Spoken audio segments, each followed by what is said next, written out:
तुम अपनी बेटियों को इतना सुख देती हो ना, मायके में अपने माँ बाप बच्चियों इतना सुख देती हो, इतना सुख देती हो। बेटा ससुराल तो जाना ही है, वहां तो काम करना पड़ेगा, यहाँ कुछ मत कर, झूला झूल। जब वो यहाँ मायके में झूला झूलेगी, कुछ करना सीखा नहीं, तो ससुराल में करेगी क्या? कुछ कराएंगे तो रो रो के तुम्हें बताएगी कि यहाँ तो काम करा रहे हैं। इसलिए बेटी को तुम अपाहिज बना रही हो। बेटियों से बिंदास काम कराओ, घर का पढ़ाओ लिखाओ भी और काम भी कराओ, सब कुछ आना चाहिए, हर हालात में रहना सीखना चाहिए। कौन जानता था कि सीता मैया को जंगल में रहना पड़ेगा? कौन जानता था कि सीता मैया को जंगल की लकड़ियां काटनी पड़ेंगी? समय बताकर नहीं आता। हर तरीके से बेटियों को तैयार करो, सुख में भी रखो, दुख में भी रखो। चप्पल पहना के दौड़ाओ तो नंगे पांव दौड़ाओ।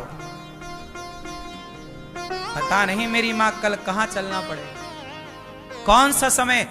आप बात कितनी गंभीरता से ले रहे हैं मुझे नहीं पता, लेकिन ज्यादा सुख आपको अपाहिज बना देगा। आजकल की बेटियां कौन बन गई है? सब अपाहिज हो गई, इन्हें रिश्ते चलाना नहीं आ रहा है।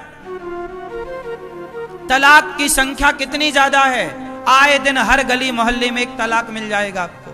रिश्ते चल ही नहीं रहे हैं। अब तो लड़कों का ब्याह करने से डर लगता है। तुम्हारा भी तो एक बेटा है, तुम्हारा भी तो एक बहू चाहिए। सब आप जितने लोग बैठे हैं सबको एक बहू चाहिए। कहां से लाओगे? जब तुमने सही बेटियां तैयार नहीं की तो तुम्हें सही बेटी कहां से मिलेगी? तुमने सही संस्कार बेटी,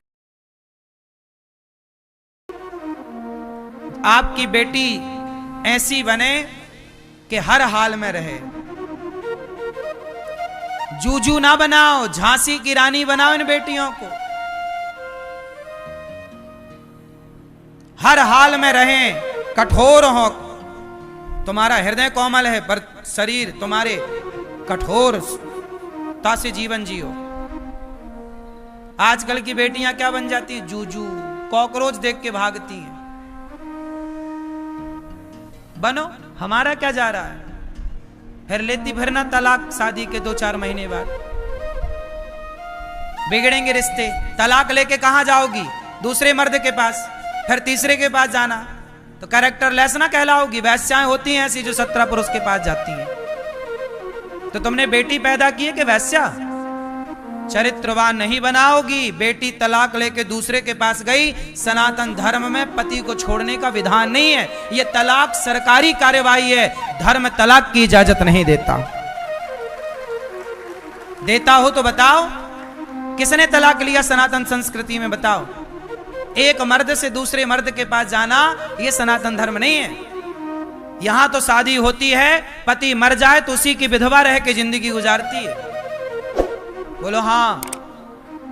तुम्हारी मौसी, तुम्हारी नानी, तुम्हारी दादी, तुम्हारे पूर्वजों में कोई होगा ऐसा जो विधवा रह के जिंदगी गुजार दी पर दूसरे मर्द के बारे में सोचा नहीं? क्या वो नारियां नहीं थीं? आजकल एक से तलाक लेके दूसरा, फिर दूसरा पसंद नहीं आया तीसरा, और तीसरा नहीं चौथा। तुम कपड़े बदल रही हो कि पुरुष बदल रही हो? क्या हो गया तुम्हें? ये तुम्हारी बेटियां हैं कि क्या है? ये वैश्याओं के लक्षण है मेरी मां। शुद्ध भाषा बोलनी, आपको अच्छा ना लगे तो ना लगे, पर शुद्ध भाषा में से यही कहते हैं। पर हमारे देश में पतिव्रता नारियां होती हैं। क्या होती हैं? बोलो। एक बेटा अपनी मां को कैसे देखना चाहता है? उस बेटे को गर्व होता है कि मेरी मां मेरे पिता के जाने के बाद उसने किसी दूसरे पुरुष में मन नहीं लगाया। अब दूसरे के पास जाए तो उसका बेटा क्या सोचेगा? ये बातें बहुत धर्म की हैं। सरकार तो कुछ भी राइट दे रही है, कानून तुम्हें सब राइट दे रहा है। तो कानून तो आज बना है साहब, 1950 में संविधान लागू हुआ है। क्या 1950 के पहले देश नहीं चल रहा था? क्या 1950 के पहले सिस्टम नहीं था? क्या उस 1950 के पहले तुम्हारे नाना नानी दादा दादी नहीं थे? आज के 100 साल पहले बताओ कौन तलाक लेता देता था? पहले शादी होती थी सदा के लिए। पहले बेटियों को सिखाया जाता था, बेटी जा रही हो, जिस घर में तुम्हारी डोली जा रही उसी घर से अर्थी उठनी चाहिए। हाँ या ना? आजकल तो मां फोन लगाती है, बेटा 3-5 करे ससुराल वाले तो बताना, गुंडा भिजवाऊंगी। ये तो मां है।